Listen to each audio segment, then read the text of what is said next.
G'day guys, this is David from the Xylem Zone here. Here for you today with another one of the cons of property investing and mistakes that can be made out there when you're looking for properties. And the theme I thought I'd talk about today, it's still around off the plan, but a bit broader today because I want to talk about depreciation. Now, what is depreciation? You may have heard about depreciation for someone who has their own business.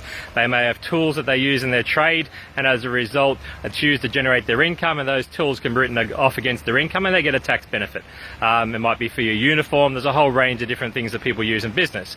But when it comes to property, it's to do with the actual physical structure, which could be a house, and it's to do with the fixtures and fittings and the plant equipment that are inside that structure, say a high-rise apartment, and the things that can be written off there, such as an escalator or a lift. Now, the difference between a house and a unit is that in a house, you can depreciate the whole house over 40 years, and that's a deduction you get in fully. And any fixtures and fittings and different shuttles will have a register or a schedule that highlights all the different deductions in a house. So you've got to go and see a quantity surveyor, and they'll do your proper schedule up to give you a highlight what those deductions are for you. Now, when it comes to units, the reality is you only own, if there's 100 units, you own one unit. And you only own the space between the paint with a unit because it's strata title. So you don't own the structure like you do with a house. So you only get to write off the fixtures and fittings with inside the space that's actually yours. But as a unit holder in that block of apartments, there's plant and equipment in that building. That could be escalators, that could be lifts, that could be a swimming pool. And as an owner, you get a ratio, a proportion of deductions you can get against the plant and equipment that you can deduct yourself personally. Again, you need a quantity surveyor, that's more complicated. But the issue is here that you're probably, where are you going to get the most deductions? As a rule of thumb, you're going to get a hell of a lot more deductions from a house than you're ever going to get from a unit, because they're a lot smaller and you're not able to depreciate the structure. One of the big things that's also changed, if you're relying on deductions for depreciation to get a tax benefit to offset your income, which is like if you're paying more mortgage than the rent coming in, you're negatively geared. So you need those tax deductions to help you get into a positive cash flow.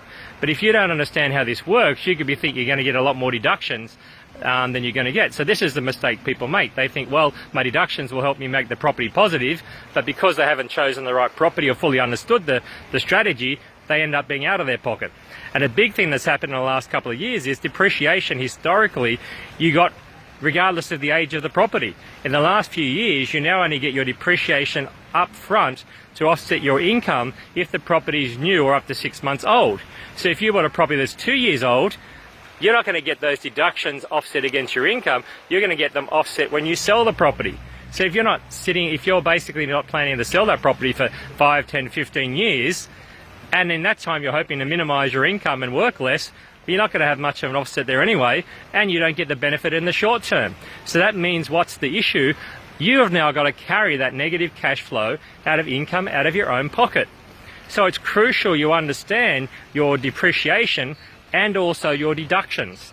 So the difference with a unit or a strata title property, it could be a townhouse or a villa, is you generally have more deductions because you're paying body corporate as well.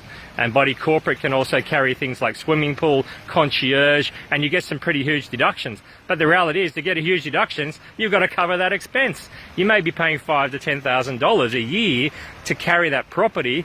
And if it's over 2 years old, you're not getting the deductions. You've just got the negative cash flow and the negative shortfall in the rent, and you've got to pay for the money up front. So now you could be paying $10,000 to $15,000 out of your own pocket, instead of a situation where if you bought something that was new or up to 6 months old and you got some good deductions, your deductions could probably fully cover any rental shortfall, and you should be able to hold that asset with virtually no money out of your own pocket.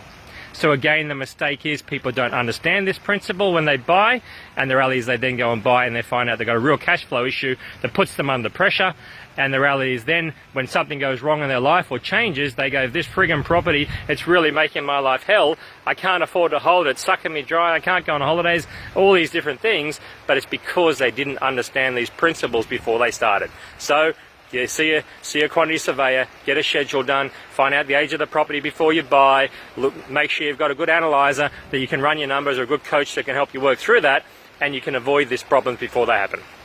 So all about knowing your numbers, having a plan, having a strategy, and buying the asset that's in line with your strategy, not just the one you can afford again.